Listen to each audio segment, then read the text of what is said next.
consider myself a pretty big fan of the Nintendo Switch. I would actually consider myself a pretty big defender of some of its shortcomings, all things considered. I mean, obviously I'm biased because on this table here I have my launch day model, and no other Switches, because that's the only one I have, because why would I buy the same console I already have multiple times? Now, I've noticed this kind of trend throughout the entire Switch's lifespan, that actually trying to talk about the Switch's hardware itself is kind of like a difficult task. And I'm not talking about Joy-Con drift. I'm talking about the actual, like, you know, system on a chip, stuff related to that actually runs the games. Because in my opinion, I feel like most people who talk about Nintendo Switch hardware, you know, very politely I'm phrasing this, don't have any idea what they're talking about. Now, this is primarily just due to technical knowledge of chips and stuff like that,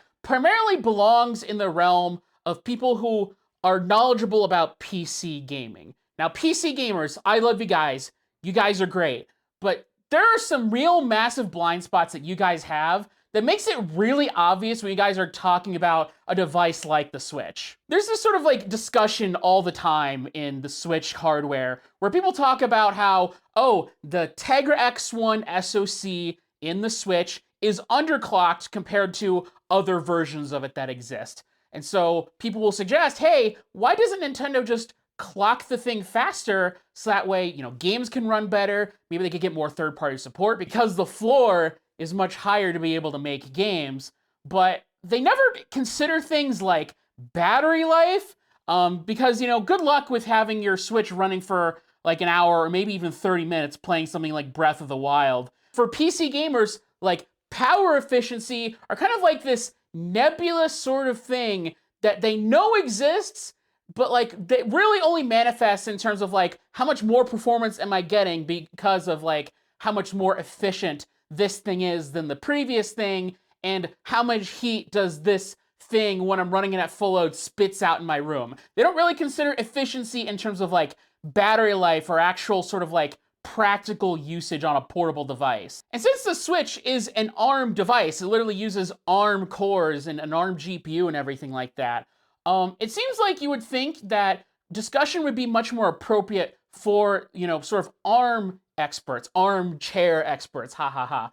But unfortunately, people who are as knowledgeable and as passionate about ARM stuff really don't exist as far as I'm aware. And so that's part of the reason why I wanted to make this video. I want to talk about what I think that the Nintendo Switch's successor will look like, the actual SoC, as sort of this very rare cross-section of knowledge between PC gaming hardware, Nintendo console history, and ARM hardware knowledge. So this video is going to be very technical in nature. If you don't really know anything about computer processors in general, tap out. I will be talking a little bit how I think these new features could impact sort of the gameplay, kinds of gameplay experiences we could be getting. Now, I don't claim to have any sort of insider information. My uncle certainly doesn't work at Nintendo. This is just a lot of predictions, just based on like my observations and sort of reasonable analysis. Now, I'm going to be making a couple of assumptions going into this. Some of these might be like weird. It's like,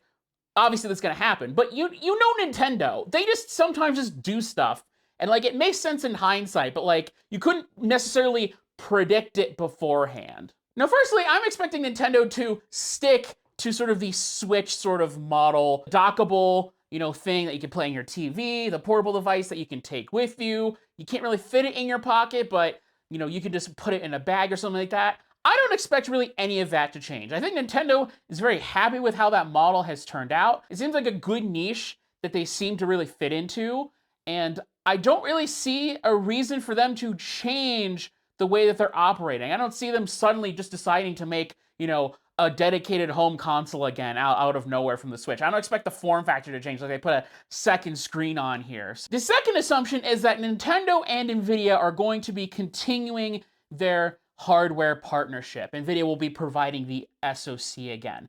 Again, this is a weird assumption to make, but from console gaming history, we have known that Nvidia has basically burned both Xbox and PlayStation, and so their hardware has not been used for more than one generation historically. The PlayStation 3 infamously used the RSX, which is developed by NVIDIA.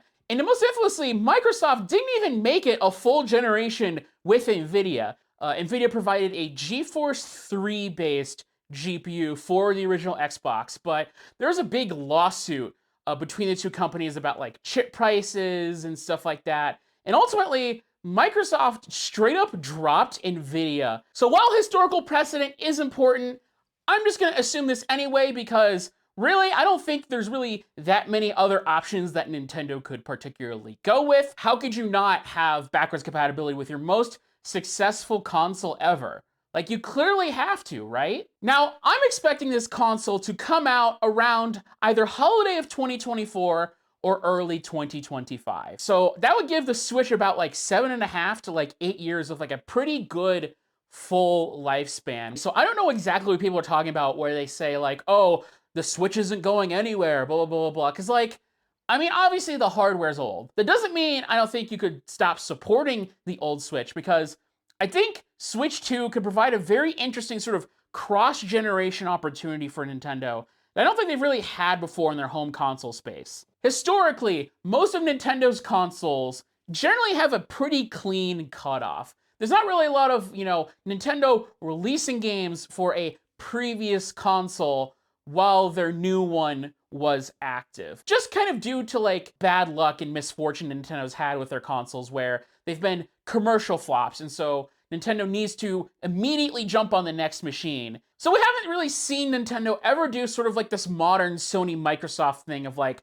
a couple of years of cross-gen first-party support. Now, in the handheld space, that's very different. Nintendo is very, very comfortable with releasing games for a previous handheld while their new one is out. I mean, obviously they did DS games during the 3DS era, 3DS games during the Switch era, and GBA games during like the first 2 or 3 years of the DS. Let's talk about the actual design goals for the Switch 2, because again, as a successor to the Switch, continuing that model, I think it's really important to understand sort of the context that the original Switch was made in, and why it was so successful in the first place. The Nintendo Switch, to me, very clearly feels like sort of a portable 8th gen console. The idea being that it's a portable version of the kinds of experiences you could get on a PlayStation 4 and an Xbox One, but in your pocket. Now, obviously, the actual hardware inside of it doesn't even reach anywhere close to what those two consoles are capable of. But when you look at Nintendo's own first-party releases, how good and high quality they are, and some of the third-party games from PS4, Xbox One that they can squeeze down onto this machine, I don't think that's an unreasonable sort of design goal / comparison. When you stop focusing on the nitty-gritty details and you kind of take a step back, this does really feel like a contemporary gaming device with the PS4 and Xbox One, despite being closer to a PS3 or 360 in power level. But it doesn't feel like those consoles. So I think the Switch 2 needs to sort of take that sort of design philosophy, kind of the current gaming experience, but in your pocket, but for the 9th gen console of gaming. Now, the original Switch was very, very lucky to be as good of a device as it was, because the original PS4 and Xbox One are kind of hot garbage, at least the CPUs are. So the fact that a device like this can even play some of the games that are on those consoles is actually like kind of incredible. Obviously, with the PS5 and the Xbox Series consoles, AMD is no longer asleep at the wheel. They've made good CPUs now, so Nintendo has a much bigger hill to climb when it comes to bringing these experiences down onto a portable device. We're also going to try to keep in mind Nintendo's design philosophy of tried and true technology. I know some people laugh at that ideology and they say, oh, that's really dumb. Why would you stick with older technology? But I do think that there is kind of a point. You can create some pretty incredible gaming experiences out of it.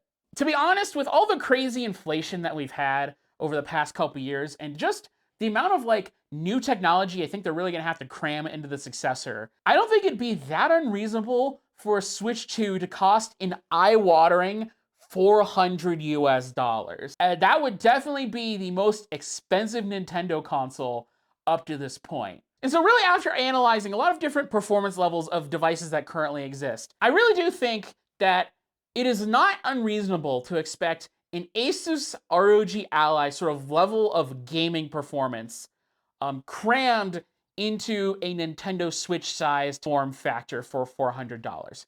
Now, obviously, that sounds absurdly insane because the ROG Ally, at least as of the time I'm filming this, costs like $600 or $700 US, depending on the model. You gotta remember, guys, that Nintendo had a lot of advantages that the ROG Ally certainly doesn't. I mean, firstly, Asus is not a console maker. So really that's sort of like, sort of profit structure of like, hey, maybe they can take kind of a loss on the hardware, maybe even break even, doesn't really exist for Asus in the same way that Nintendo does. Secondly, this device, I'm expecting to come out in a year and a half. So I imagine a lot of the stuff is going to decrease in price. But thirdly, I just am really expecting tight integration via it being an ARM chip and NVIDIA's generally better GPU design to really just be able to like hard carry the thing to like ROG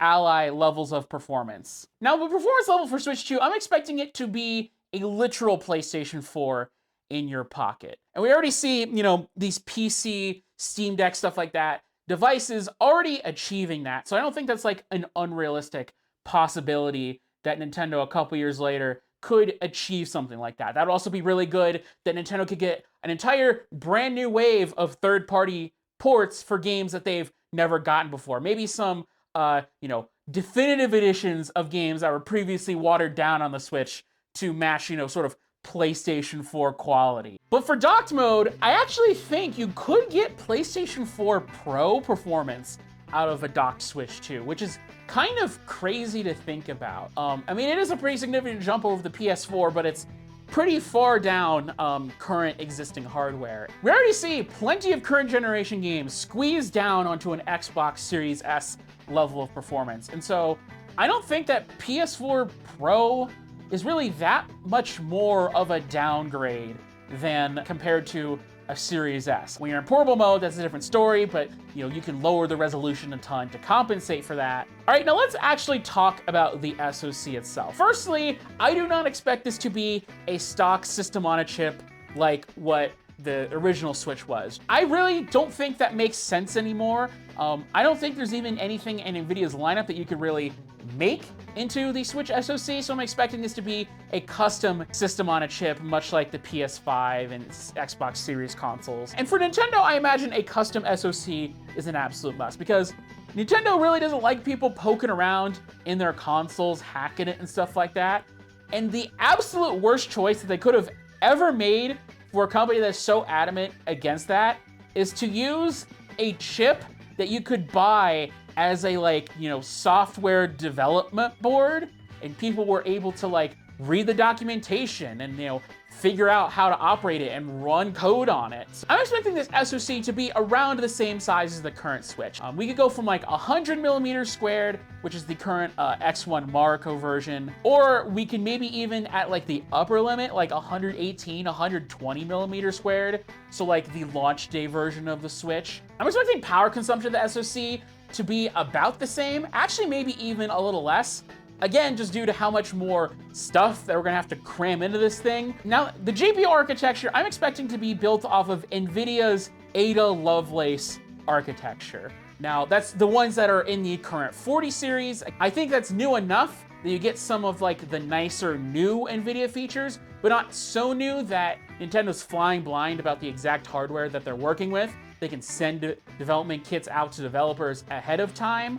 Now, how much more performant would this be than the original Switch? I mean, obviously, you can't really compare, the OG Switch to a device that doesn't exist. So we're gonna have to look at their desktop GPU counterparts to really kind of see. So I went on the website Tech Powered Up to really sort of compare performance of GPUs relative to each other. This isn't a super tight ironclad comparison, but I think it's a general good outline for. Now, I'm going to be using NVIDIA's 50 class of desktop GPUs for comparison. So anything in this sort of specific die size. For our Switch stand-in, we're going to use the GTX 950, which is from the Maxwell architecture because the Tegra X1 uses Maxwell. And for our Switch 2 stand-in, we're going to be using the RTX 4060 Ti. Because NVIDIA hates its consumers. It was really like the closest chip in die size to the 950 from the current series that I could find. Now 950 to 4060 Ti is about a 6 times performance increase. But again, we have to consider that a plus 50% power draw on the 4060. But even then, that's still actually like a pretty impressive gain, 6 times. Maybe closer to like 5 in very power limited scenarios. So with an NVIDIA GPU, that obviously opens kind of the Pandora's box of running Switch games on Switch 2 with improvements and whatnot.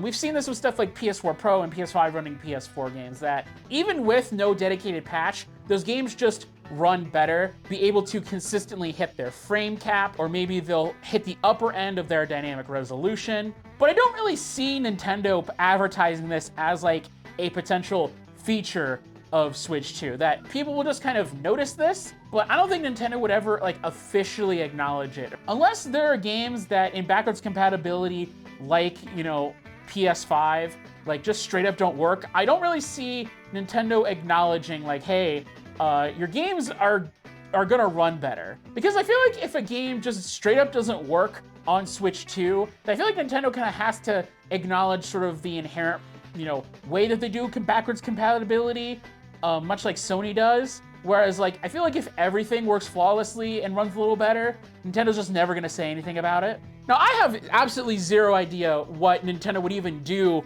with old games and, like, potentially patching them or getting, like, next-gen upgrades and stuff like that.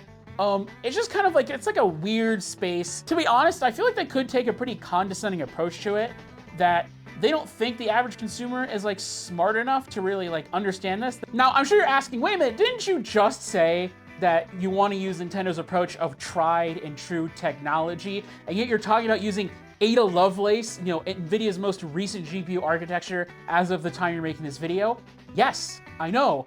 That does seem contradictory, but I promise you it's not. So I really doubt NVIDIA is really gonna give Nintendo many options in terms of like any sort of older architectures. I'm basically expecting it's gonna be Lovelace, some custom architecture, or bust. There's actually nothing about Lovelace in particular I feel like Nintendo would want to specifically use. I actually feel like a lot of sort of the building blocks and foundations of what's going to be sort of the basis of Switch 2 game rendering actually originates with the RTX 2000 series and Turing. That's when we got DLSS, RT cores, Tensor cores, and assuming this console's coming out 2024, 2025, these technologies will be what, like 5, 6 years old by then? We can definitely use instances of Nintendo using hardware and stuff that was from, you know, 5, 6 years previously in like their newest hardware. I think about, you know, the Wii U. The Wii U was using multi-core CPUs like 6 years after the PS3, 7 years after the 360, and then 7 years for desktop PCs. The Wii itself is basically just a GameCube, which came out 5 years previous to it, which then brings me to sort of all the extra GPU good stuff. Other stuff on the die that is associated, I guess, with RTX GPUs on desktop that aren't GPU cores themselves. Now, if there was one prediction in this entire video that I would absolutely bet on coming true in the actual console, I would bet that there would be Tensor cores on the die 100%. It's super obvious, right? Now, obviously, it's not going to be the exact PC DLSS 2.x whatever. It's probably going to be a version specifically tuned for the Switch 2. From what I remember of DLSS benchmarks, in that it's not particularly great at like sub 1080p resolutions. So, and that actually would fix, I would say, one of the original Switch's biggest problems, which is that when you hook it up to even a 1080p TV, the games don't really look that particularly great.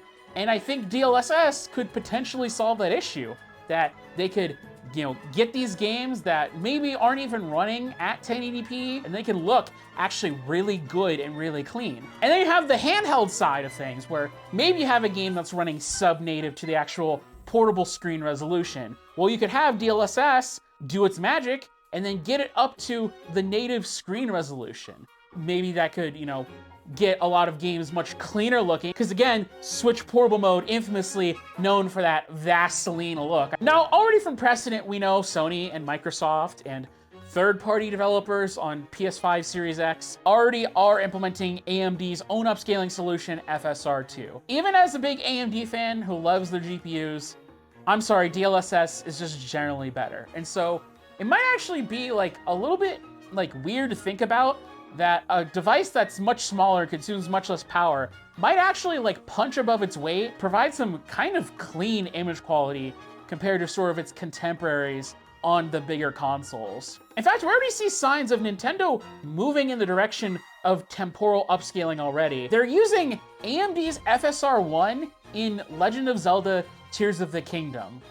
I know, right? Now, obviously, FSR1 is kind of a meme, and the game already has dynamic resolution. In certain scenarios, when, you're not really moving the camera that much, you're not walking too fast, maybe even you're standing still, so your dynamic resolution is not really shifting all that much. You're looking at the beautiful landscapes. That FSR1 little boost from 900p internal resolution to 1080p actually, I think, makes it a pretty decent difference compared to Breath of the Wild, which didn't use that technology. Now, when I was initially conceptualizing the script for this video, I threw out the idea of ray tracing cores altogether. It's dumb, it takes up die space. What games would even use them? Ray tracing even seems like a waste on the bigger consoles anyways. Why even bother? But, the more I looked into it, the more I actually feel like dedicating a certain amount of die space to ray tracing cores might actually make some sense. In fact, interestingly, while I was researching this video, I learned that smartphone SoCs now are coming with the ability to ray trace on them. It's not actually that absurd of an idea. NVIDIA in general has stronger ray tracing performance on its graphics cards than AMD compared with the same gen released in the same year. But the Switch 2 would have a massive advantage over the PS5 and the Series X specifically, because those devices use RDNA 2, which is the most basic level of ray tracing. So this might sound absolutely crazy to say, but the Switch might actually be better at ray tracing for its level of compute than the PS5 and Series X is. I think that Nintendo actually has a slight vested interest in getting ray tracing on their next console. I imagine some Nintendo employee probably watched YouTube videos of that Mario 64 ray tracing fan project, and dollar signs just lit up in their eyes. Because let's be honest, Nintendo was really running out of ways to try to resell people on their old catalog. I mean, we had Virtual Console twice. You can't even buy that stuff anymore. You have to subscribe to Nintendo Switch Online. What's really the next step that Nintendo could take, right? Put it in 4K, I guess? I don't know. I don't think that's particularly exciting. I could see Nintendo maybe looking at this and being we could take our older catalog, spruce them up, put some ray tracing in, really transform the way that game looks, charge full price for them again. This next segment is something that I don't expect in a Switch 2. And that's the optical flow accelerator that's in the RTX 40 GPUs that allow DLSS 3 frame generation to be possible. Now, I don't own an RTX 40 series GPU to test DLSS 3 for myself, but I've watched plenty of YouTube videos on it. And sort of the impression I get is that it's very much a win more kind of feature. If you already have a high base frame rate with a pretty good response time due to how high that frame rate is, that you double your frame rate, that increase in latency isn't really all that bad. Now, I think frame generation technology is much better suited for the PC gaming platform, considering that you can control sort of what settings are in your game, what resolution, what frame rate, that you can really optimize your experience to have a good frame gen experience. Or even just straight up buy a new GPU if you don't think you're getting enough performance. But I don't think frame generation really seems like a particularly good idea for a handheld device that is already playing watered-down PlayStation 5 and Series X games. Plus, I think DLSS 3 goes against one of Nintendo's inherent beliefs about their hardware, which is like they want to really abstract the technology away and just want the consumer to focus on the gaming experience. Now, obviously, every company abstracts the technology to a certain extent. When you're using DLSS 3, you are painfully aware of the technology. And so I think for Nintendo, who really prides themselves on sort of like this high quality standard that, oh, we make some of the best video games ever made. All our games are really high quality. They feel fluid, responsive, and like really, really good feeling. That if they were to start messing with DLSS 3, right? They put it in the hardware. They made it open for other developers to use. They themselves start to use it. I really think that that sort of like brand image of Nintendo would very quickly start to disintegrate. So could you possibly imagine third-party game devs with access to DLSS 3? Oh, their game runs at like 15 frames per second on the Switch 2. Oh, let's just frame generate it to 30. Oh, don't worry about that. And then, you know, consumers get their hands on this game and they're like, what? Why does this game feel awful? Why does this game feel terrible? And every developer starts building that into their render budget. That every game just has awful latency just to make the frame rate smooth or whatever. Oh, now let's actually talk about the CPU portion of the Switch 2, because I actually find this to be kind of like the most difficult aspect. Now, squeezing 8 Zen 2 CPU cores down into a sub 10 watt package, gonna be a little bit difficult. Now, Nintendo's problem is that since they are using ARM in a portable device, the current ARM designs of CPU cores, I don't think are anywhere close to 8 Zen 2 cores. Now, ARM processors can reach a higher single-thread performance than Zen 2 due to the Prime core, but that's really about it. Multi-threading, not so much. I think it's really important to get good single-thread performance close to or surpassing Zen 2, so games can like run, you know, certain features similarly to the bigger consoles. But with all these new features and stuff like that the games are having, wasting their CPUs, I mean, creating new gameplay features, it would be more ideal to have multi-threading performance closer to 8 Zen 2 cores. Now, I'm expecting NVIDIA's ARM cores to really boost up way ahead of what the standard ARM design is capable of. Obviously, NVIDIA has been designing their own ARM cores, you know, in the Switch and in many of the other ARM devices that they've been working on. But recently, they've been doing ARM server chips. Now, actually here, those ARM server chips are actually pretty decent to even good. So I imagine that if NVIDIA were the one to, you know, work on a CPU design, that some of that server design gets trickled down into a Switch 2. So servers really, you have to focus on, you know, performance per watt per core. Now, if you were to force me to design something based on core designs that we already know exists, I guess sort of the standard ARM design for the 2023 high-end, I guess that would be like the closest that you could get to a good performing CPU. You would have your Prime core for big single-threaded performance as the Cortex X3. You have your performance cores, so your more powerful multi-threaded cores, the A715, and then your efficiency cores for low power usage as the A510. Now, the original Switch used a 4 performance plus 4 efficiency core setup for its CPU, but ARM designs have changed a fair bit since then. Now, much more common in smartphones is you have this 1 plus 3 plus 4 designs. Now, I would just stick with a 4 plus 4 design for backwards compatibility purposes. That seems, you know, perfectly fine, but kind of the problem is I feel like you need single thread performance close to or equivalent to Zen 2 to at least get some of these games to run. However, that 1 plus 3 plus 4 setup presents a problem for backwards compatibility because, you know, the cores don't directly map onto the OG Switch cores. So I'm imagining either you do the 1 plus 3 plus 4 setup and you do some software wizardry on the OS level, so that way you have the Prime core maybe behaving like an OG Switch performance core, or maybe you do like a 9 core design, so a 1 plus 4 plus 4.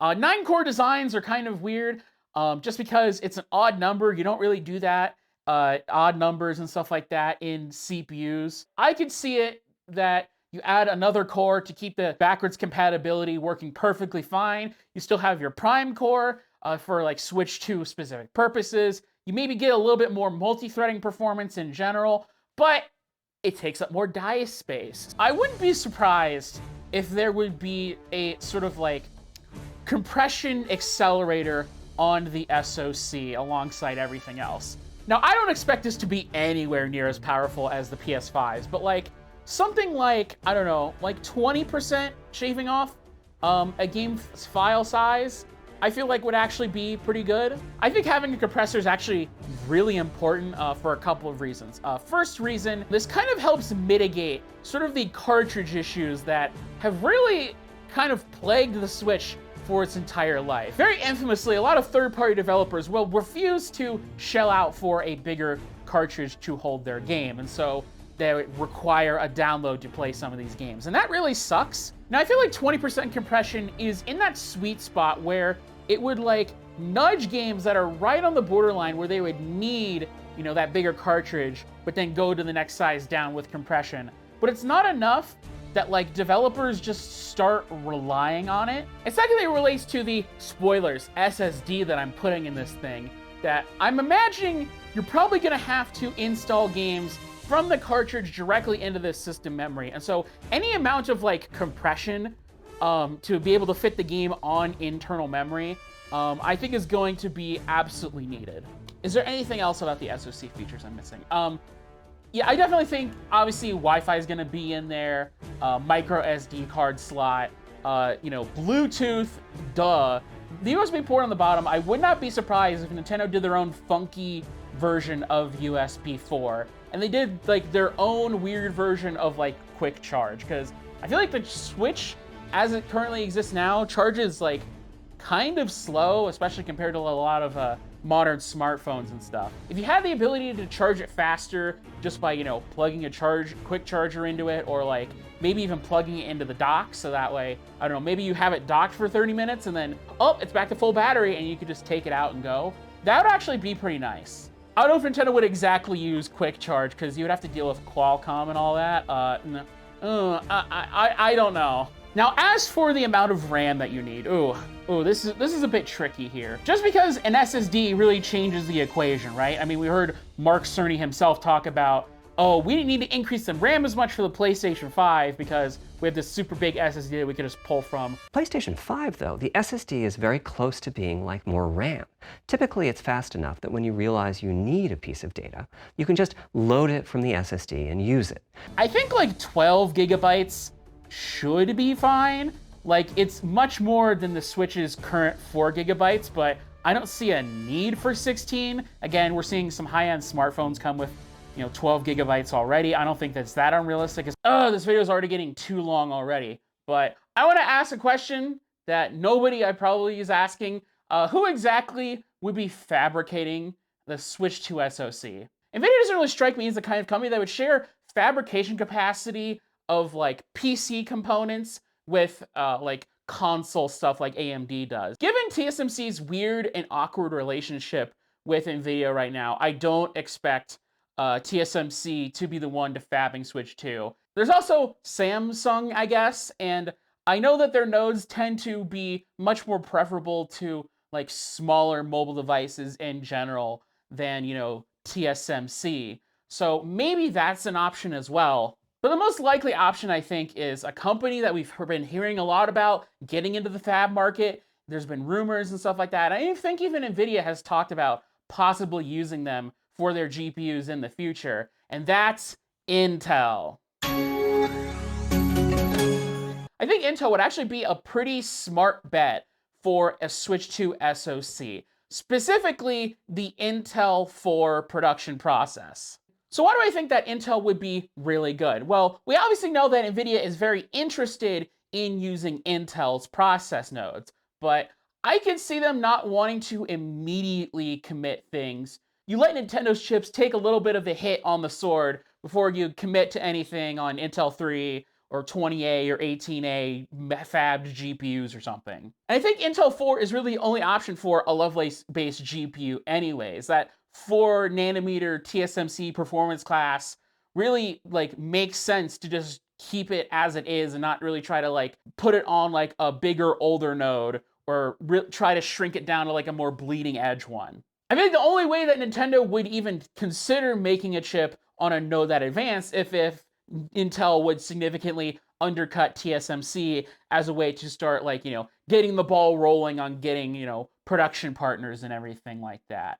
But on the other hand, I don't know, maybe Nintendo using a cutting edge node might not be all that weird. I mean, we've already seen PlayStation and Xbox kind of talk about like, hey, node shrinks are getting much harder to come across, and so we can't just do the normal traditional console life cycle sort of thing. I mean, Xbox specifically has talked about like, yeah, I don't know, maybe don't expect a pro console next time around, or else it'll be like super crazy expensive or something. I could especially see for some of the other components of the device itself that you could, shrink or optimize those parts for power well before the SoC itself in the revision process or something. A cutting edge node would definitely give Nintendo a lot of flexibility when it comes to battery life. How much power do we want this thing to consume? I feel like Nintendo is very satisfied with the current battery life of the X1 Mariko switches. So you have the big switch that lasts 6 to 10 hours. You have the Switch Lite lasting less because it's smaller. And then the OLED Switch lasting a little bit less than 6 to 10 because of that OLED screen. I really don't think that they would be particularly happy just like consuming as much power as like the launch day 2017 Switch did, where it was like 3.5 to like 5.5 hours. Maybe Nintendo might feel a little emboldened by the Steam Deck and the ROG Ally to increase power consumption. I don't know. I feel like Nintendo would really go and play into the efficiency angle much more. So anyways, that's it for the predictions. I don't know. Maybe I was a little bit too over-aggressive on the technology. Maybe I should have predicted something more modest and reasonable here. So I don't know. I'm expecting like 90% of this to be wrong. Maybe the console will come out and then it'll be much weaker than what I predict. Or maybe I do get some of the stuff I'm predicting right, but the console will come out, later, like later in 2025, early 2026. But anyways, if you guys like this video, please like, share, subscribe.